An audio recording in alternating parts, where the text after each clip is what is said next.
Champak one में एक सियार रहता था। वह बहुत ही आलसी था। किसी जानवर का शिकार करना और उसका पीछा करना उन्हें कठिन लगता था। उसी वन में एक ऊंट रहता था जिससे सियार की पक्की दोस्ती थी। एक दिन सियार घूमते घूमते नदी के पास पहुंचता है और नदी के पार एक खेत को देखता है। उस खेत में खरबूजे ही खरबूजे लगे थे, जिन्हें देखकर सियार के मुंह में पानी आ जाता है। लेकिन नदी पार करके कैसे जाता? फिर उसने सोचा, मेरा दोस्त ऊंट किस दिन काम आएगा। और वह ऊंट के पास जाकर उससे कहता है, ऊंट भाई तुम क्या सूखी सूखी घास खा रहे हो? मैंने नदी के पास एक खेत देखा है, वह खरबूजों से भरा पड़ा है। क्यों ना आज खरबूजे खाकर मजा लिया जाए? ऊंट कहता है, क्या तुम सच कह रहे हो? सियार कहता है, हाँ हाँ बिल्कुल सच कह रहा हूँ। ऊंट कहता है, तो फिर चलो। और वह दोनों नदी के पास जाने लगते हैं और दोनों नदी के पास जाकर रुक जाते हैं। सियार ऊंट से कहता है, ऊंट भाई तुम तो लंबे हो, तुम तो नदी पार कर लोगे, लेकिन मैं तो छोटा हूँ, मैं नदी पार कैसे जाऊंगा? ऊंट कहता है, कोई बात नहीं, तुम मेरी पीठ पर बैठ जाना, मैं तुम्हें नदी पार करके ले जाऊंगा।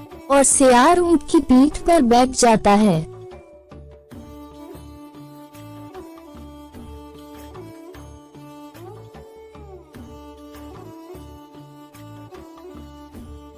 और दोनों नदी पार कर लेते हैं। फिर दोनों खरबूजा खाने लगते हैं। सियार का पेट छोटा था इसलिए जल्दी भर गया। पेट भर जाने के बाद सियार ऊंट से कहता है, ऊंट भाई मेरा तो मन हुनहुनी करने को करता है। ऊंट कहता है, यार भाई अभी मत कर, मेरा पेट नहीं भरा है, कहीं तुम्हारी आवाज सुनकर खेत का मालिक न आ जाए। लेकिन सियार उसकी बात नहीं मानता है और चिल्लाने लगता है,